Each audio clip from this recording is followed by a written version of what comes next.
জি, তৌহিদ ফিকরাত ভাই, রাশেদ হায়দার ভাইয়ের কাছে আবারও আসছি।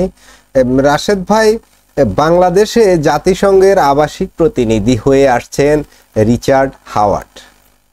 বাংলাদেশের ইসলামী দলগুলো তার নিয়োগের বিরোধিতা করছে, কারণ তিনি নাকি সমকামিতার সমর্থক। প্রশ্ন হচ্ছে, ডক্টর ইউনূস নিজেও সমকামিতার সমর্থক। বিশ্ব মিডিয়ায় তা প্রকাশিত ও প্রচারিত হয়েছে ইতিমধ্যে, অনেক চ্যানেল, সংবাদ মিডিয়ায় এ নিয়ে প্রতিবেদনও হয়েছে।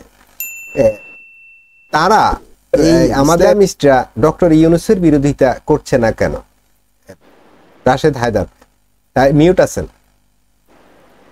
রাশেদ হায়দার ভাই মিউট আছেন, আনমিউট করেন। জি মাসুদ ভাই, আসলে যে সব সম্ভবের দেশ বলে না বাংলাদেশ, আপনার ডাক্তার ইউনূস যে সমকামীদের সমর্থক, এটা সর্বপ্রথম প্রকাশ পায় 2012 সালে।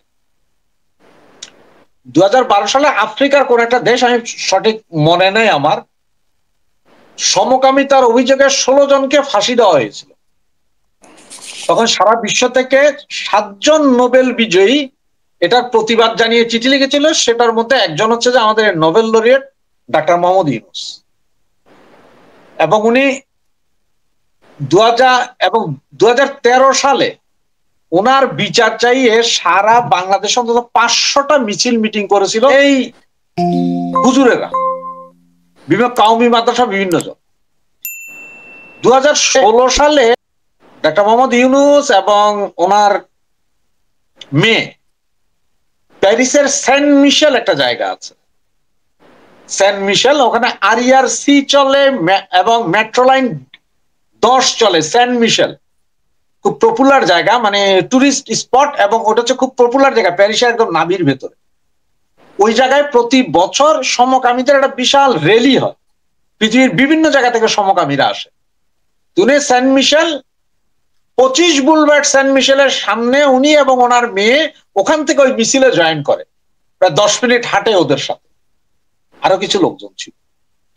তো এগুলো সবকিছুই আছে। এখন এই যে মানবাধিকার কমিশনের প্রধান এখন যাকে আনা হচ্ছে, উনি একজন সমকামী, উনি ওপেন সিক্রেট, উনি যে সমকামী এটা ওপেন সিক্রেট। উনি এখন যেখানে আছেন সেখানে উনি তার বয়ফ্রেন্ড কে নিয়েই আছেন। তো ওনাকে এখন বাংলাদেশে আনতেছে, বাংলাদেশে আসবে, কিন্তু কিন্তু কথা হচ্ছে যে এটা কেন আসবে বা এটাকে এখন চেঞ্জ করা যাবে না, এটা নিয়ে মোল্লারা খুব খেপছে। এখানে কিন্তু আসলে কিন্তু একটু টুইস্ট আছে, আপনি খুব ভালো করে চিন্তা করেন। টুইস্টটা কি জিনিস? বর্তমানে যে আছে, বর্তমানে যিনি আছেন উনি ডাক্তার ইউনূসের সাথে সবচেয়ে ভালো সম্পর্ক হচ্ছে যে ওনার, এবং উনি ছিলেন আপনার যে কি বলে আপনার ডোনাল্ড ট্রাম্পের আগের যে প্রেসিডেন্ট, মানে ডেমোক্রেটদের লোক।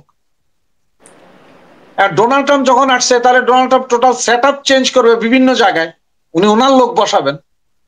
কিন্তু ব্যাপারটা হচ্ছে যে আমেরিকার একটা জিনিস আছে যে ওখানে রাজা নড়ে কিন্তু আইন নড়ে না। ওদের ফরেন পলিসি কিন্তু চেঞ্জ হয় না, ফরেন পলিসি কিন্তু একই, রাজা নড়বে।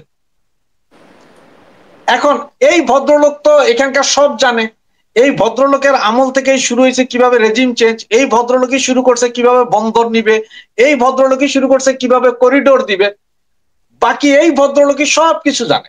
তাহলে এখন ওনাকে যদি সরাইয়া নেওয়া হয় তাহলে একটা প্রবলেম আছে। এই জন্যই কিন্তু ওই লোকরা বলতেছে যে এইখানে আনো, এইখানে আই না, এইটা আবার এইটা আপনি আমি আমরা জানার আগে মৌলবাদীরা জানলো, হুজুরেরা যায় না গেল। ওনারা প্রতিবাদ শুরু করলে 19 তারিখে ওনারা বিশাল মহাসমাবেশের ডাক দিছে। এটা হচ্ছে একটা গেম প্ল্যান।